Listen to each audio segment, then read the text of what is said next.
we have a tremendous amount of material to cover in a very short time. The necessity of knowing about Russia, as I told you before, consists in 3 points. One, that Russian culture, Christian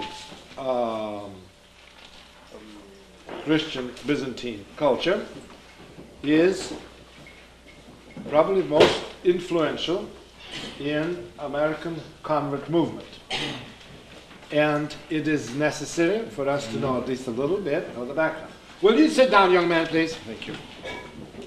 And that's point one, because of the conversation. Point two is due to the fact that Russian culture is actually Western culture, and at the same time it retained its original catacomb faith until the 18th century. Therefore, it is, when that clash occurred, it is a good sort of precedence for us how to handle Western philosophy, Western apostasy. They were fully developed, already created a whole society which is called Holy Russia, just like Ireland was called Holy Ireland. No other nation except for Ireland is called holy. Not because everybody was holy then, of course, but because the principle was taken, the tone of the nation was to acquire holiness. And everything served that. In practice, of course, there are lots of fallen people. Pretty fallen, pretty bloodthirsty too. But nevertheless, this element is very strong. And for us today, when we are exposed to this violence and this terrible subhuman element, it would be very important for us to know how the holiness of our Orthodox land handled that. And the third is, we believe that the future of Russia is yet to say its final word. And we, Orthodox Christians of modern times, must pay attention to what goes on in Russia. And understand what goes on in Russia, you have to understand a little bit of its background. Period. Next paragraph. Next paragraph. Russia is divided into 3 categories. First, Kievan period, which was begun with the baptism in 988 in Russia. And of course it was before with Organ. And as I said before, the Balaam system already, the Christianity came from, not from the east, but Balaam came evidently from the west. Evidently the Western missionaries kept them going that way. Then of course they encountered through Novgorod all this civilization, which was of course Byzantine civilization, but it was definitely influence of the Northerners. Olga was born at Laraga Lake, old Laraga town, in Pskov region. Then they, when the baptism took place in Kiev, as we mentioned before, Vladimir changed his principle, his way of life absolutely, and Russia, being so thirsty for Christianity, immediately leapt at the opportunity, and very soon, within the first 200 years, it already created its own culture, Byzantine culture. In fact, the very first saints canonized, Boris and Gleb, were the patron saints of Russia. The service to them, it was written at first in Slavonic, in the original tongue. Then it was translated into Greek, so the Greeks can approve it, because they sent it to Byzantium. They approved it. But the impetus, the emphasis, the whole sort of pathos Christian was expressed right there. And very soon, you know, the Kiev Caves monastery sprung up. In other words, baptism, and then you say Kiev Cave Monastery. Kiev Cave Monastery began with the following way. There was one gentleman, young man, the name of Anthony, who later became Anthony, wanted to dedicate his life to God. Monasticism already was available in Russia, in Kievan Russia, because it was brought together with Princess Anna, the wife of Vladimir, and this whole entourage was brought and they installed. The monasteries, they were city monasteries. That is, they were sort of like metochians of Byzantium. See? The first bishop of Russia was Michael, was a Greek. Became a saint later. And so the monasteries existed. But they were already, he was already aware of the necessity of desert dwelling. You know, the whole monasticism is retreat from society. So when he came to Kiev and other places looking for monasteries, none of them satisfied him because they did not have the first phase of monasticism, which is hermetic way of life. Second is what? Cenobitic way. And third is skeet. All right. So he came and he was dissatisfied and went to Mount Athos. Anthony of Kiev Caves, whose memory we just recently celebrated, went to Mount Athos, wandered around, and came to Esphigmeno Monastery, which still exists. And there he led such a holy life that the abbot allowed him to go to a desert, that is, to live in a cave. He lived in a cave and acquired such holiness that the abbot called him and said, we're very happy to have you here, sure, and it's holy place, Mother God's domain, but I want to give you an obedience. Go back to Russia, where you came from, and live there according to our typicon, in our rule. In other words, transport to Russia that type of apprehending reality as we did here in Mount Athos through our monasticism. He went, and of course, selflessness is the main theme.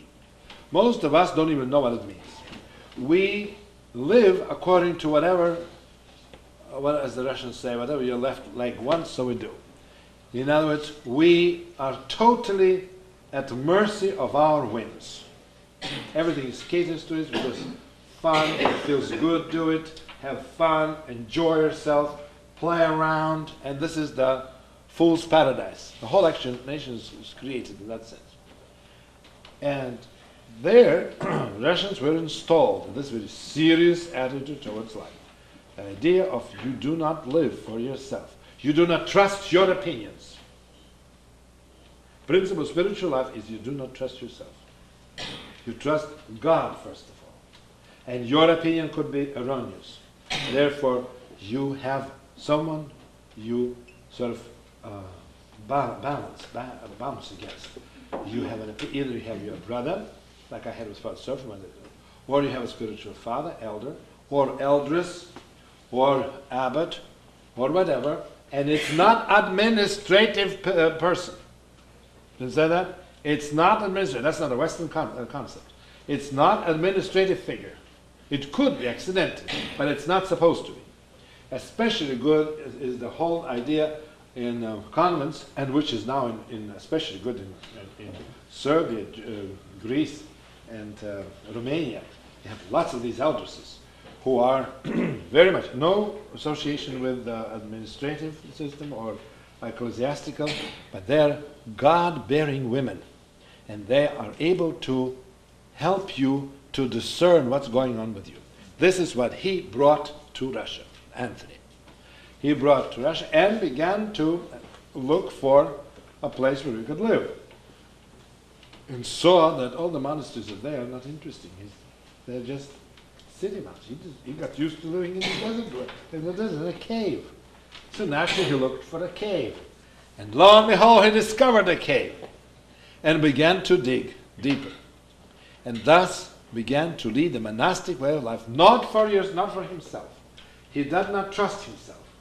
He did not, nowadays we talk and so on. But if somebody says what he don't like to hear, so immediately, I don't want nothing to do with you. We have that tendency. And all the wonderful qualities you had before, just because he says something or even hinted that against your grace, you immediately have nothing to do with him. That's why there's loneliness in a crowd. But the Christian principle is that you don't trust yourself. You trust God, and you trust the opinion of another person. And thus you are at peace with God, yourself, and society, which we are not. We are not today at all. We are total victims, and the whole Western civilization now is falling down, going down the drain. It's obvious. Next, he attracted the attention of others. there exists a whole book called the Patericon of Kiev Caves Monastery. You'll have to, unfortunately, the full book is not available. We have that Harvard Ukrainian edition. I don't know whether it's full, but it's pretty good. We should be ready. Gerasim, are you here? No. Okay. Well, you'll ask him whether it's full or not. No, that's their business. Their translation. Not too good. No. It's the one that the Ukrainians did. It's the original old version. Now, he had many people. That's okay. Never mind. You know, you tell them later on about the Pizzirik. That's all. You tell later on, give the name of the Ukrainian Pizzirik, Kiev Pichesky Pizzirik. Okay. To make it short, that set the tone for Russian monasticism. About when? 11. Yeah, it's about beginning. It's already it's already what's 13th, 14th century already was the end of Moscow Kiev. Now the importance of this is that there's a whole set of images, these lives of these Kiev caves saints that have set the precedence. The first fool for Christ's sake, Isaac, is there. The first iconographer, Alypius, who was so holy that an angel came down from heaven and completed his icons. He was sick, and people saw it. Then there were holy people who were Mark the cave digger, who helped out. Then the resurrected one. Then there was this important, these patrons for doctors, Agapetus. I have right there in our reliquary, they have a little picture of him. And one of the outstanding one was the hierarch, Nicetas, who fell into prelate, then came out of this. It's mentioned in the God's Revelation of Human Heart. The tone was set. And the whole of Russia, Holy Russia, is actually based on that very Patericon. I'll make it very short. This Kievan culture rose very high. That one of the princesses came from, not Sweden, some Paris even, something that was contact. Kiev was a big thing at that time. Then the Mongols came and destroyed it. Some monks left. Some were destroyed and killed. Others went.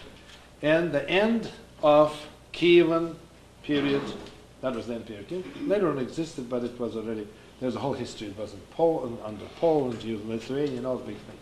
But the first period, then it created this whole state which is dedicated to God on the models of Byzantium. The movement, therefore, was northward, because the Tartars came from the east and destroyed it. Polotsk and all kinds of things. Talking opera-wise, there's a great opera called Prince Igor. Stunning opera by Berenzin. They should also someday should see. Stunning. They went north, and Novgorod was already a big city, but they centered around Moscow. And the principal of Moscow was the first hierarch was Peter of Moscow.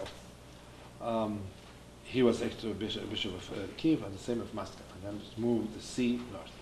The whole idea was there that they would be less attacked by the Tartars, and they were able to create centers called the Golden Ring.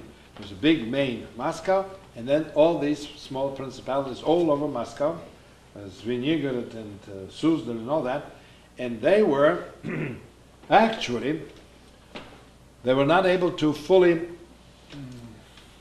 Russia was divided by the Tartars. The problem with the Tartars was that they were nomads. They were destroying civilization. And they did not tax, actually, the church. In other words, they did believe in God. And therefore, their attitude toward the church was quite positive. So people sort of hid in churches, see? But as a state, they would destroy states and so on. Meanwhile, the Roman Pope was building his own empire and was highly interested to take over Russia. He was always doing that, take over and make it Catholic, the Roman Pope, because he needed to expand his territory. And through the Livonian Knights, in the north, he offered help to one of the princes who lived at that time, whose aim was to protect holiness in Russia. He was a prince of Yaroslav. Yaroslav also one of them. His name was Alexander, because near the river Neva, which is a Petersburg on it, is the son Nevsky. And he was hoping very much to have an army. He didn't have a big army, but to get rid of the Tartar menace. And of course, naturally, Christian brothers coming from the west were a welcome phenomenon. Yes? Are we in a new period now? Yeah, began. Yeah, Moscow period. When I said Moscow, that's already a new period. We have to hurry up and do the next one. Now, and so this Alexander Nevsky is actually between the old and the new. Alexander Nevsky figured out, it's a good idea, I'm going to ask the Western, the Livonian knights to help me out and get rid of the Tartars.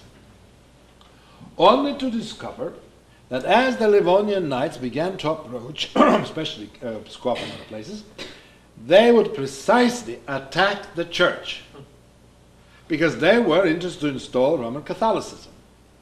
So they would come and they would, as they sacked, Jerusalem, and then that was later, they made an attempt to change Russian Orthodoxy, which is Byzantine. And they would even, according to tradition, that they would even hang people and all that, even in church and so on, because they were considering Russian schismatics. And so Alexander Nevsky, having a small army, was actually in dilemma what to do. Because Tartars are really obviously enemies, but they don't touch the church. We can hide in the church, and the church grew under Tartars. But the Roman Catholics, they were actually Christians, supposed to be our brothers, but they actually hitting the very heart of Russia, which is Orthodoxy. And in the north there, near Pskov, Chutskaya Lake, that particular night, he actually discovered that he really has two enemies, two elements that are actually destroying the land. From the east, the Tartars; from the west, the Livonian Knights, the Roman Catholic phenomena. And he didn't know what to do. To which side to turn his little army. He knew that he can't fight both sides. And he prayed. And that night he saw a dream. Boris and Gleb are floating in a gondola in the darkness. It's a beautiful thing. They come. And Boris says, "Brother Gleb, increase your paddling. We have to help our srodnik, our relative," hinting which direction should be. And in the morning he said to the men, "All right, men, you had the guns turned eastward, turn westward." And he didn't deliberately attack, but he was really against. And the army was victorious. In other words, he had to turn against the west. And that was one of the elements that actually preserved Russian Orthodoxy. Therefore, Alexander Nevsky is a very important phenomenon. Next, when they began to build Moscow, the idea was that in the Kremlin, which actually means a fortification, the Kremlin was supposed to be a holy spot where you have the concentration of your most holy things. That's where the relics and monasteries and all that was a holy one place. There were cathedrals and monasteries and convents all in one Kremlin. The idea was the law of heaven upon earth. Of course, earthly, problems and so on. And the Moscow civilization immediately gave out this whole big phenomena of Saint Sergius of Radonezh. Sergius of Radonezh was a saint died in 1392, born I forgot when, and then it was in the 14th century, was a boy who did not go to a monastery, for your information. He received all his training in Rostov, and Rostov main monastery was built by none other than, I mentioned before, who knows, for a name, Abramius of Rostov, who originally was a monk of Louder. Walaam, exactly. So we have the Walaam tradition that coming to Saint Sergius then comes and goes into the woods alone. That first was his brother, then brother had too much. It was too much for him. Stephen, he left, and Saint Sergius remained alone in the woods, a hermit. And he founded his big monastery, Louder. At first there were for 10 years, there was almost nobody there, but then they started coming, and then it became big, and 50 of his disciples founded monasteries, 50 monasteries, his immediate disciples. And their disciples created 40 more. So one man, St. Sergius, created 90 monasteries in about 2 generations. The phenomena, or we mention monasteries, because that's where the heart of the nation lay. The princes, the kings, they all would support the monastic movement. They would deliberately send truckloads of all kinds of things necessary for a monastery. And they would go way up into the wilderness, and of course went north, further north, way past Mvalam, to finally to Solavki. And even further than north than Solavki was Trifan of Pichengi, which are almost in Norway. See?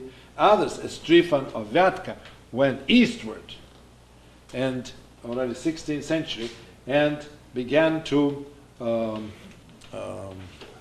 there's a book called Northern Thebaid we published, and it hints a little bit about these major saints. It gives the life of these saints, and gives how it moved by Professor. And the result was, by the time of 1613, where there was a big upheaval, again the Roman Pope tried to attack. Then, by that time, Holy Russia already had sanctity as their main form of life. That is, their main theme in their life was this sanctity. They were fools for Christ's sake. The bishops, those hierarchs, there were many of them holy people, great ascetics, and there were convents, eldresses, and so on. That was the main theme of the whole country. The literature we'll talk about later. This is mostly hagiographical. Places like St. Cyril's Monastery had one of the largest libraries in the whole nation. Solavki had a huge library. They were collecting, and the founder of Solavki, Herman, was collecting books, not even himself being literate. He would collect and people would read to him, and himself couldn't even read. Then occurred the following thing. You already saw, but it's good enough. That is a turning point of the next period. Ivan the Terrible finally conquered the Tartars. That's why he was called terrible, because it was terror to Tartars. On the center was Kazan, where there were these nomads, and actually they were the Muslims and so on, and he conquered them. His story, unfortunately, played out pretty sad, because his beloved wife was killed because of court intrigue, and he got petrified, and he created secret police. And with that, he did terrible things, and that sort of justifies his term that he was terrible also. But the original term, terrible, was terrible to Tartars. His son, Theodore, was right the opposite, was a holy man. Some historians, Western historians, consider him sort of wacky and not quite up, not safe here. Theodore Ivanovich. He was the son of Ivan the Terrible. He was a man of prayer. It was during his reign that Russia had its own patriarchate. He was instrumental in forming many monasteries, supporting monasteries in various ways. But he spent most of his time in church, in vigils, in building churches, in processions, and so on, and didn't bother too much with state affairs, simply because his brother-in-law, his sister's brother, and the sister was Irene Godunova, her brother was a very skillful statesman. So he thought, well, why should I bother? I'll better stand in my church and pray and make prostration. Let him worry about these prosaic things. Well, but he's good enough, you saw the story. He, with his end, ended with the death of little Prince Dmitri, you heard all that, ended the Rurik family. The Rurik family was originally started with Vladimir. And 12 at first, was the attack, again, of the Poles, through Poles, the Roman Pope, Jesuits and so on, to capture Russia and make it Catholic. God helped Russians through the miracle-working icon of Kazan. We mentioned it before. And St. Sergius again appeared to two gentlemen. One was Minian Pajarsky. Minian was actually a butcher. He was a professional, regular tradesman. And the general, or the officer there, was Pajarsky. St. Sergius appeared, and they started an army, and they marched into Moscow and saved Moscow. And it all came to, finally they had to vote and get a new monarch, and a 17-year-old boy, Michael Romanov, was chosen to be the king. And there was, at that time, operatically speaking, was another very righteous man, by the name of, a little bit legendary, Ivan Susanin, who one day, when the Prince Michael Romanov, that's the beginning of new third part, Romanov dynasty began, when they chose this young man and kept him in Ipatiev monastery, protected, it was Polish army, secret police, secret army, scouts came to this particular village where this Ivan Susanin was. And he said to him, lead us, we'll give you a good price. Lead us to the monastery where this Michael is. The idea was to kill him off, and then Russia again will be in turmoil. There's no head, there's fun. And he figured out, aha, now I know what's going to happen. So he turned and he said to his daughter and to his little boy, and he said, I will lead them in the opposite direction to woods and we'll get lost. You meanwhile go and warn and save the Tsar. I give my life for the Tsar. That's the name of the opera. Life for the Tsar. And he did go, and the last scene is where he's dying in this blizzard and all that. They're lost in the woods in this taiga, and he prays for Russia and so on. And the last scene is coronation of Romanov, beginning of the Romanov. Now, Romanov business began with Prince Michael. He was a son of a man who later became a patriarch, Philaret. And the mother was Martha. He was a pious boy. We don't know how, I'm not a great expert, I don't know how great he was, but he had a son named Alexei Mikhailovich. And this son was called Tshishaishy, the most quiet, the peaceful Tsar. He was content with everything. When he was a young boy, he was being schooled at the same time with boyars, high society boys, and one of them turned out to be later on a patriarch, Nikon, who comes into the history as to some people is a villain, other people as a reformer, and some people as a saint. Well, I don't accept all three categories. But at the late point is that this man felt that the Tsar, as a monarch, actually needs sort of a pope figure. He needs an ecclesiastical man who is going to take over a little bit more. Here's a very controversial phenomenon. The end result was this, that he installed reform into church according to the way the Greeks behaved.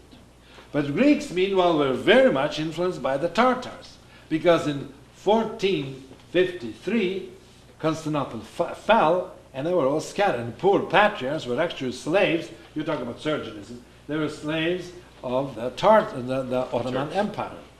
And so under the Turks. And the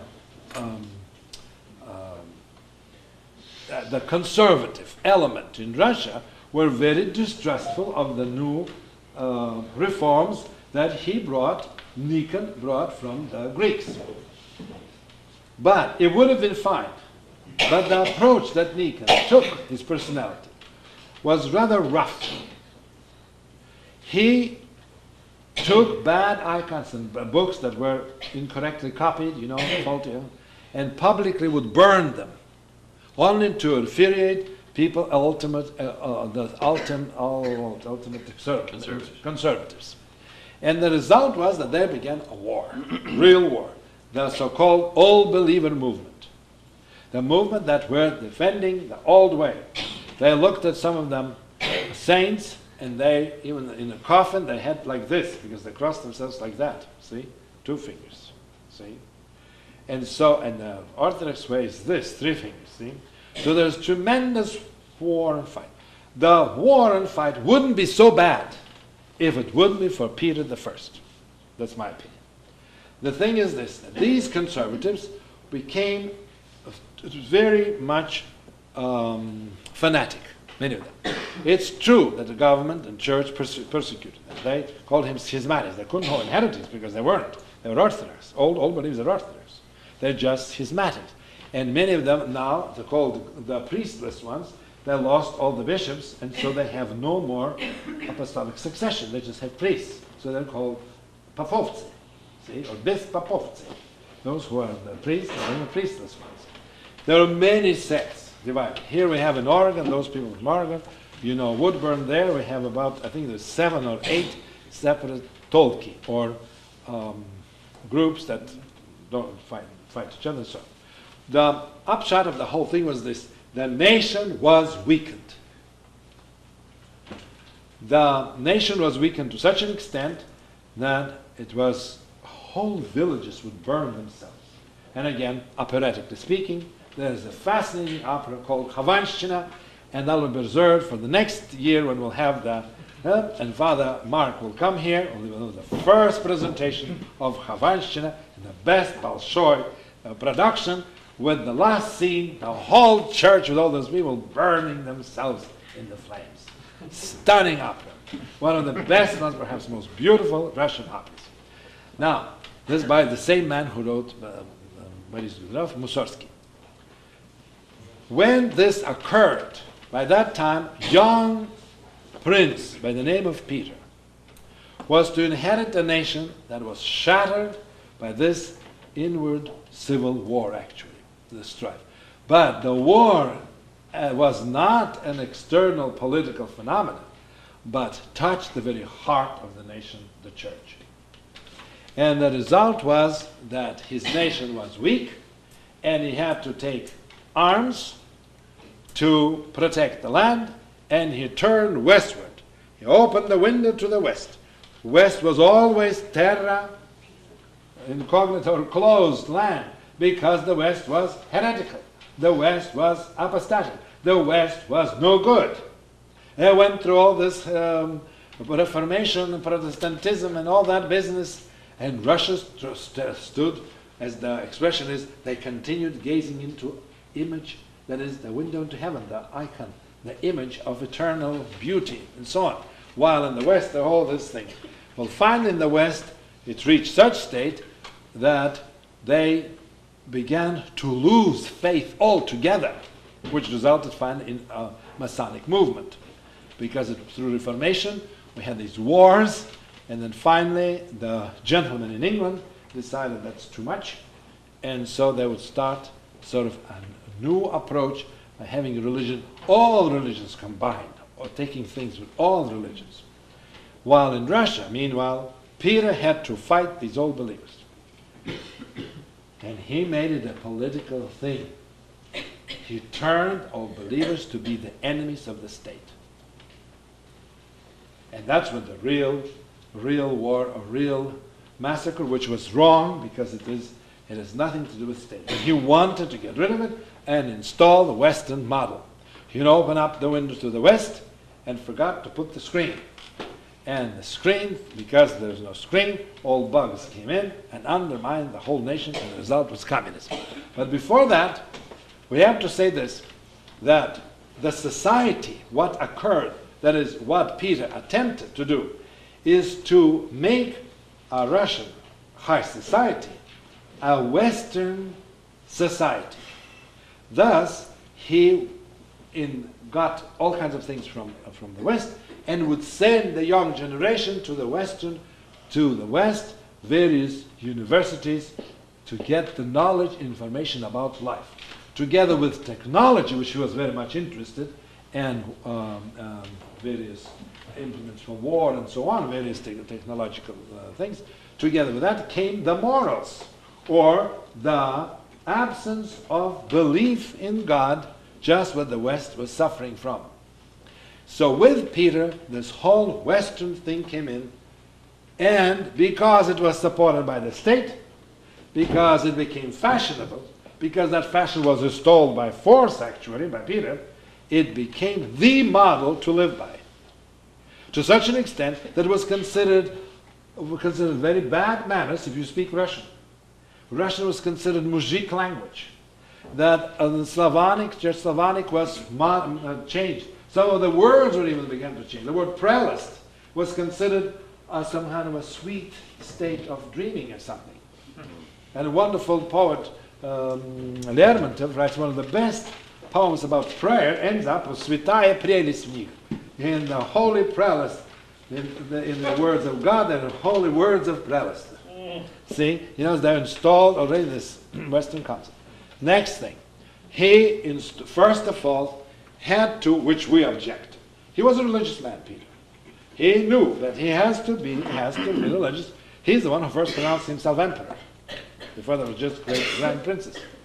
He knew that if he will not support, he won't be a king, the protector of orthodoxy, the third Rome idea. So he had to have a state which was, according to the Western standard, would be just as big, maybe even better.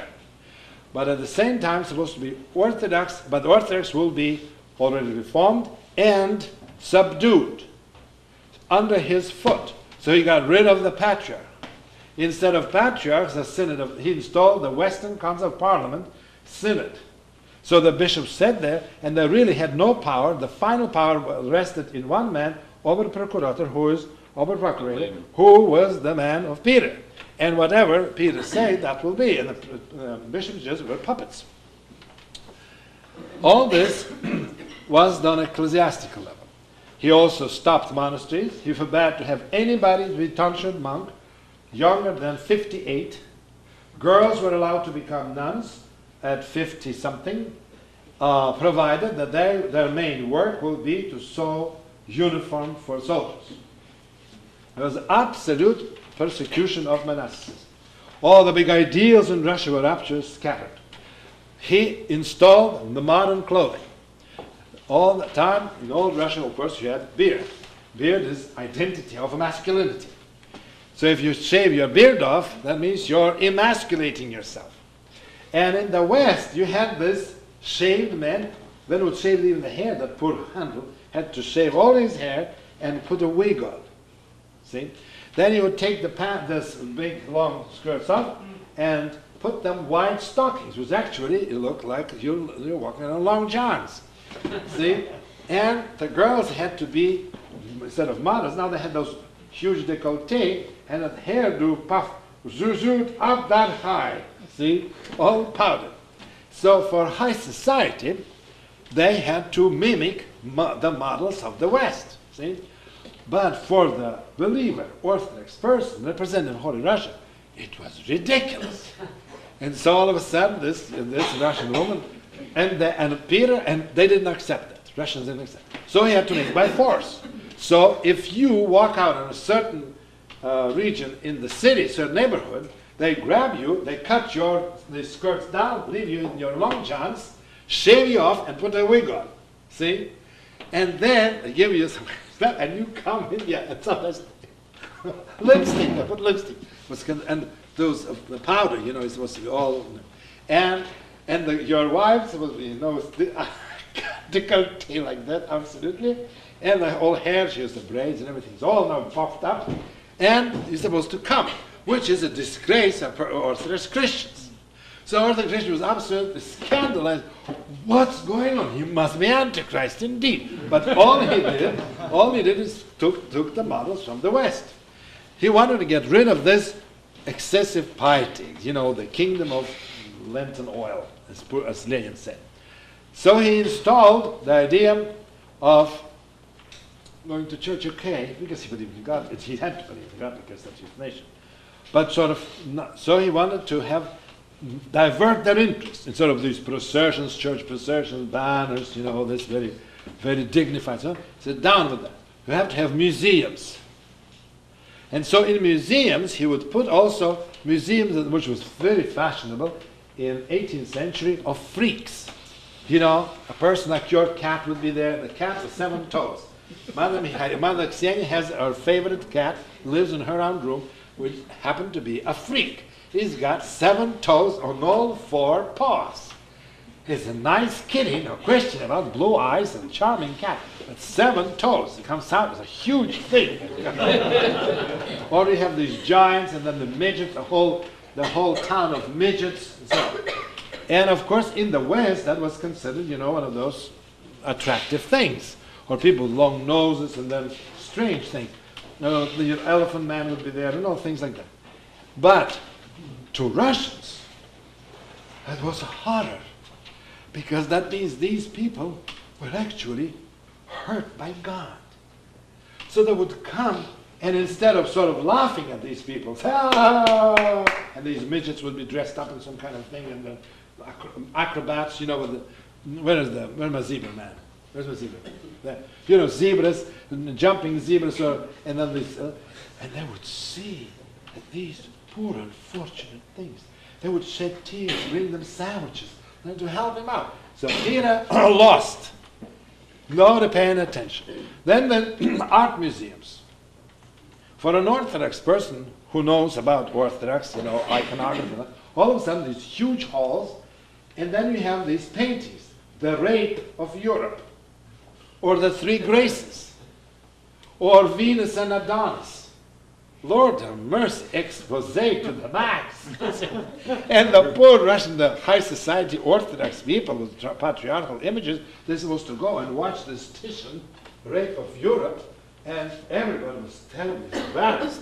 They didn't know what to do, and he said, well, this is great art. And they thought it wasn't great art. If it was great art, it had to have some kind of godliness. It's pure pagan. You call it pornography, it's actually pure paganism. And the Russians couldn't take it. But the result was this, that he therefore managed to divert the tastes of the people. Why it was new generation? Because of 18th century was actually filled with his disciples. His daughter reigned, and finally Catherine II, who was considered great, actually was gross, and she installed this new system to humble down the monastery. The system, remember, we discussed that. The classes, and then of course the defrocking of Arseny Misievich. This whole thing took place, and by the end of 18th century, Russia was really a modern country. The whole city of Petersburg is a Western phenomenon. It's a combination of Venice and Amsterdam, which he liked very much because he built the ships there. And he was interested, Peter and his descendants, they were interested to sort of leave the church alone, okay, but let them think the Western way. Because they were sick and tired of this, in a word, they were ashamed of the barbaric, the Asiatic influence in Russia.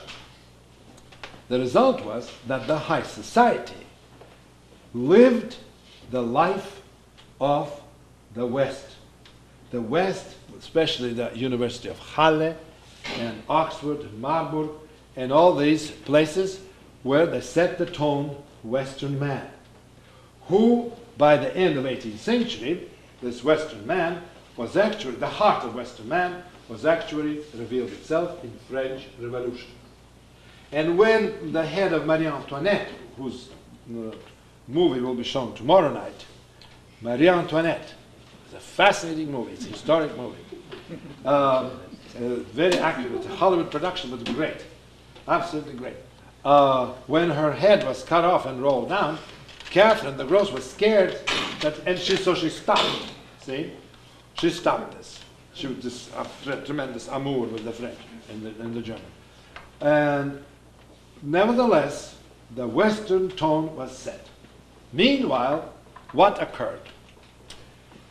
On the ecclesiastical level, or on the level of the people, the Orthodox people, who were petrified with the Western thing, and there occurred a clear division between the high society and the simple people. The simple people clung to church. The church created this whole kept on preserving this holiness, благочестие, this piety, way of life.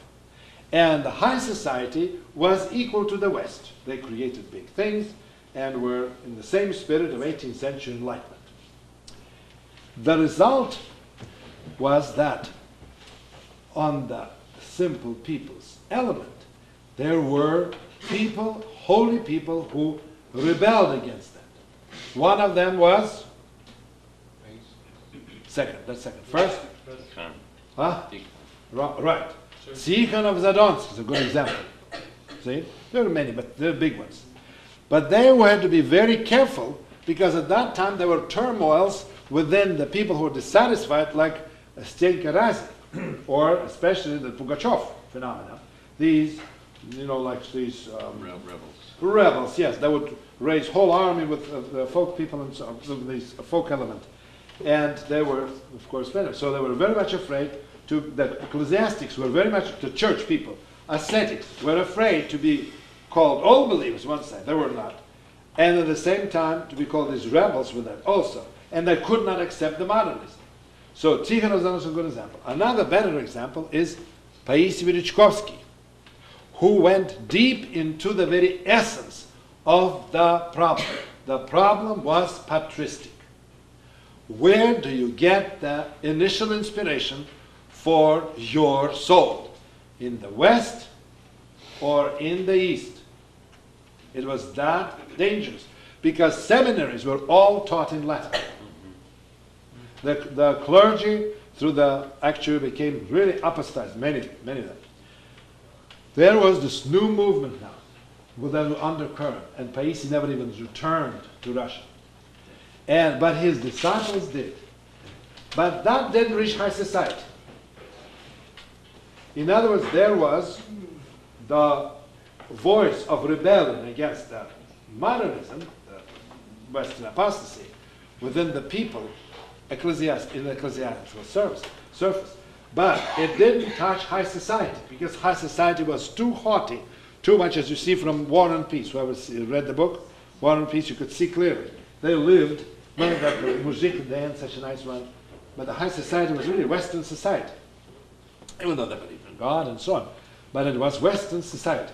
And it took a genius of a black boy, a boy who had African blood in him, by the name of Alexander Sergeyevich Pushkin, who actually turned the course of Russian high society back to the church. The idea is this. This boy was born in, his descendant was this, an African, a Negro, was taken from, where was he came up? Ethiopia.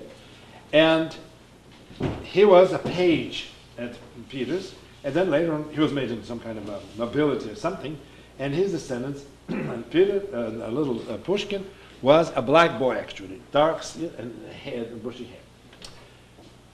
He was born to this Pushkin, who was a literary figure himself, in graces of Catherine.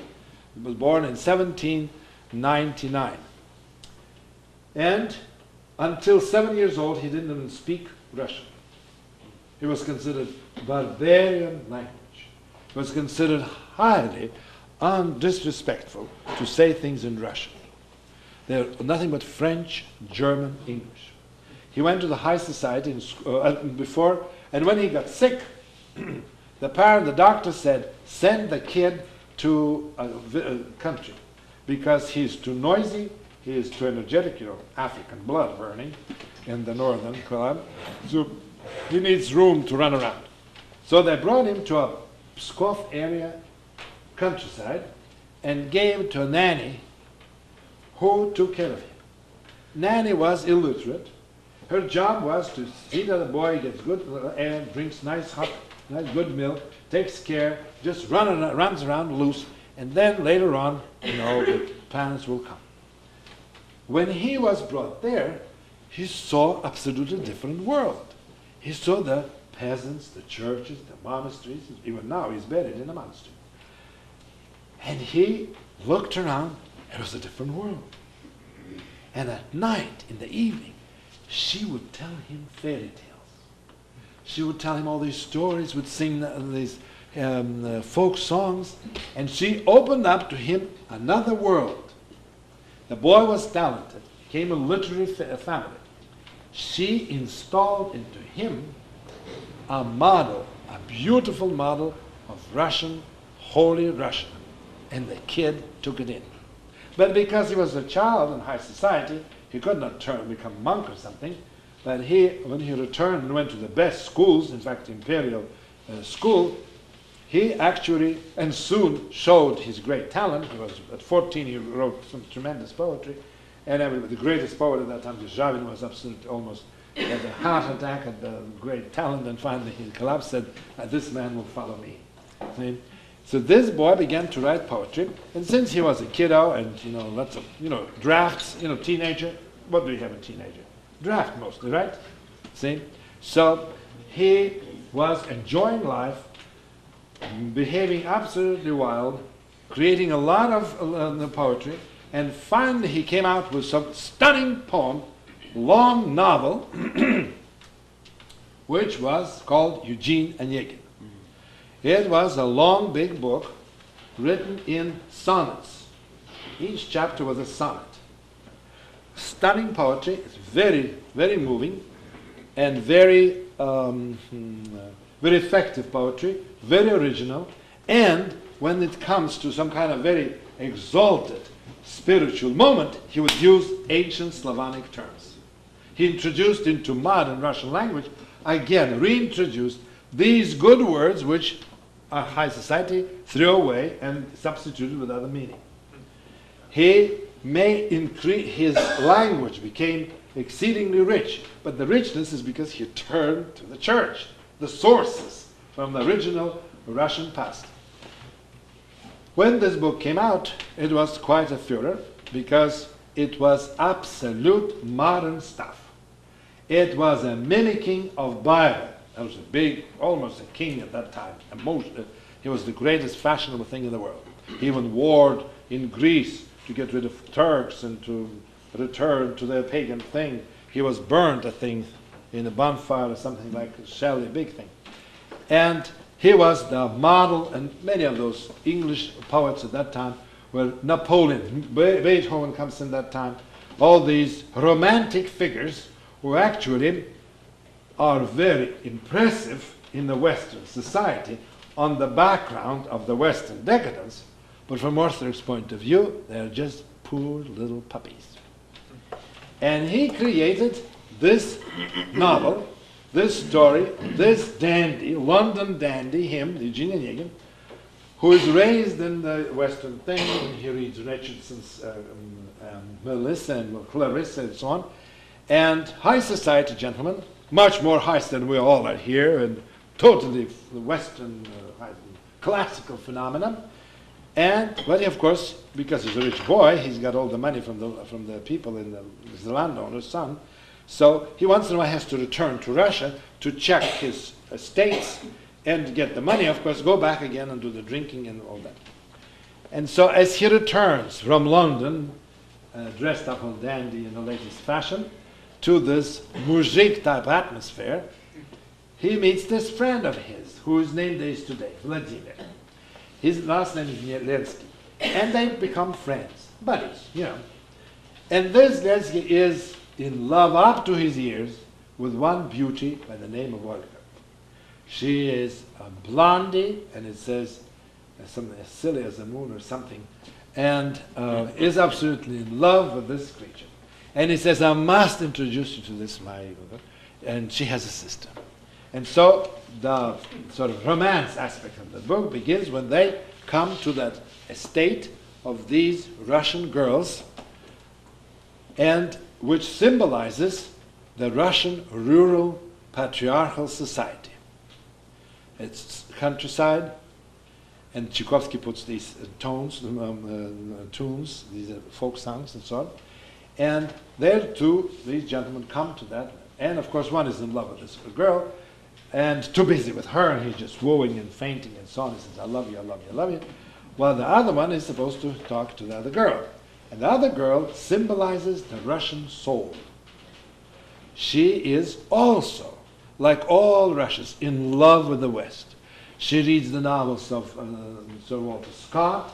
She is absolutely, very romantically inclined. And all of a sudden, when she sees him, all that modern hero pops up in front of her in flesh and blood. And of course, the girl is swept off her feet, as Russia was swept over by the beauty of the Western achievements. And she cannot sleep. The girl discovered love. And Pushkin writes most beautiful poetry. It's really great. And he puts in her mouth exactly what the Russian soul feels about great achievement of Western civilization. She is in love. She fell, the word falling, she fell in love. A fall is, fall in sin.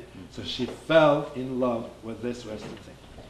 And she cannot sleep, and at night she decides, like a true Christian, she has to express herself, she has to confess. So instead of running for a priest, because they in the West already lost it, she has a nanny there, who nanny feels that a girl is in trouble, or sort of in heat or something, and she says to her, my darling, you God bless you, I'll give you some holy water. And in the movie they cut out that part when she blesses her. But then there's a little bit more, but they cut it out because it's Soviet production. Yeah. But the girl, instead of looking for a priest, which should have been, but she was already, she expresses that in her confession, admittance of her love to him, and asks the nanny to bring that letter to him. The main scene is this. It's called Tassiana's Letter, where Pushkin wrote beautiful words in there, and Tchaikovsky is probably on top of his musical thing, where he puts all of the beauty of his passion into that letter. In the morning, you will see the rest, I won't tell you. But the important part about all this is going to be... We're not seeing Eugene Onegin tonight, are they? That's going to see right now. Oh. That's the whole thing you're going to see in a minute. Okay. But what I want to say is that when that tragedy struck, and she saw that this Eugene Onegin is not very serious young man, but nothing but fashions, which is usually... What is the cause of fashions? Boredom. No. What's the cause? Boredom is the one that carries it. Where is that? Where do the passions come from? From what? Spirit of the times, which are the spirits under heaven. And so she identifies him. She walks in the Pushkin story. It's not in the opera, but in Pushkin, she goes at one night. She's in delirious. She can't sleep. She's worried and so on. And she has already gone back to London, and she remembers where she was walking around in the countryside. All of a sudden, she sees his estate, and it's closed. There's nobody there. It's wintertime. Everybody's gone from for the summer, and she said, "Why don't I come in?" And she comes in, and here Pushkin comes to think, show me your books, and I'll tell you who you are. See, and that comes from him, and she looks at his books, and she says, "Ush ni parodiya li on." It could be that he's a parody. He's a phony. She identifies that all the big thing about this fashion, it's nothing but a phony. From which point of view? From Orthodox measuring stick. And she forgets about it. The rest of the story you'll hear. But what is important, what occurred, what Pushkin did, although he was a victim of the West, and finally there was a duel, and he died from a duel, and many of his works are just worldly things and so on. But the important thing is this, that he created a movement of people who were artists, creative elements, whose inspiration, the object of their inspiration, was no longer the West, but they turned to the Russian past, which is based on Byzantium.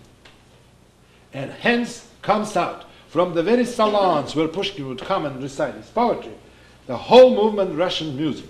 Glinka, the first Russian great composer, who was disciple of Schumann, he was a student of Schumann at one time.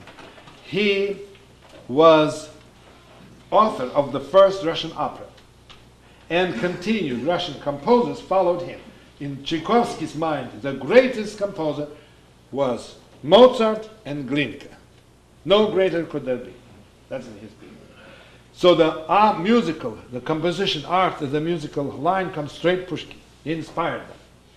The novels was through Gogol. Gogol was infatuated with Pushkin, and Pushkin gave him the idea of dead souls. It's a deep thing. And out of Gogol comes in Dostoevsky, Liskov, Tolstoy, everybody comes from that. Then the poetry, Lermontov was his close one. And among other people who was there was young Ignatiy Bryanchaninov, who was a very talented man, had also attended these schools that Pushkin did, and was highly talented poet. We recently discovered his poetry. Who was concerned with the spiritual aspect and became consciously disciple of Paisian disciple, who? Leonid of Optina. Perhaps it wouldn't be for Pushkin, he would never even turn there. It's very interesting that from the same salon, the same talking, the same big talk, came he. And if you read his books, he's one of the greatest, I think he's the greatest Russian writer of all. That's my opinion.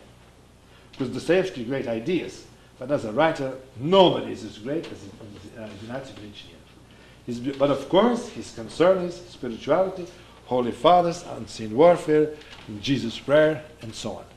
So it's very interesting that a little kiddo, black kiddo, not from ghettos, but from high society, who actually turned the whole country, whole Russian civilization, Holy Russia, is indebted to that little kid. Of course, I am perhaps overemphasizing. This is my right. I have my rights. This is my ideas. Because if you read books, you will come to the same conclusion. But if you read the books I read, if you read the books right now published in the university, you will not get to that conclusion. Another man bound up with Pushkin was Kireevsky, the brother to the famous philosopher, Peter Kireevsky, who took upon himself the job of collecting folk songs. He traveled all over and collected folk songs and enriched the interest in folk music, which was recorded. He even traveled and took some notes, but he's mostly interested in the wording.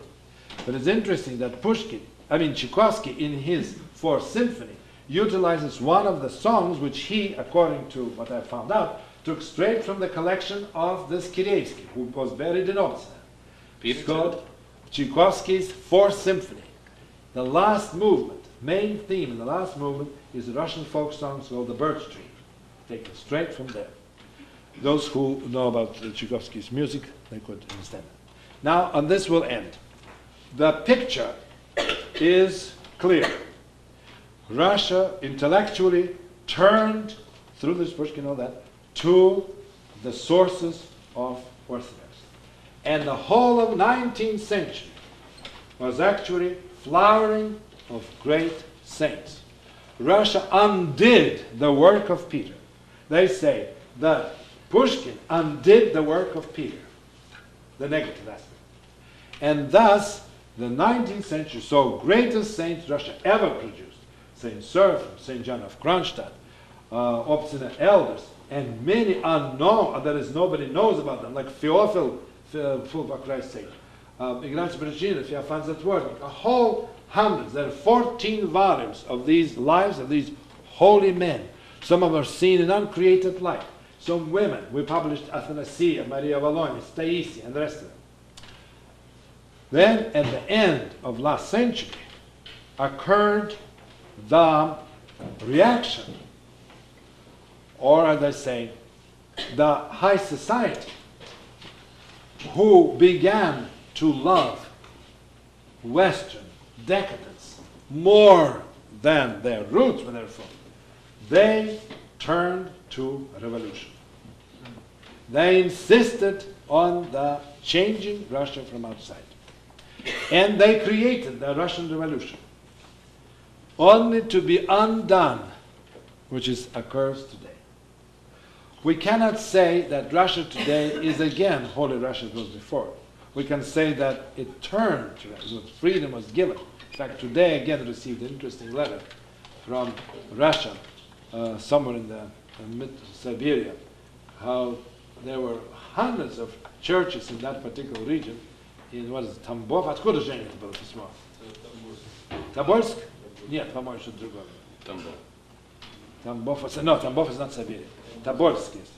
And there they are praying to God to return to church, and they're coming.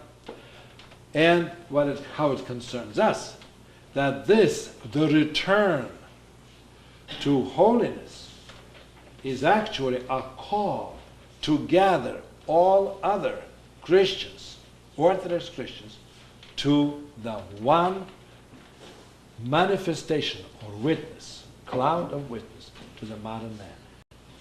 It is expected that we Orthodox Christians, having accepted holy baptism and the fullness of God revealed truth upon this earth, it is expected that we come out and witness, become missionaries, witness to those people who are sitting in the darkness of apostasy, and many are thirsting for the light.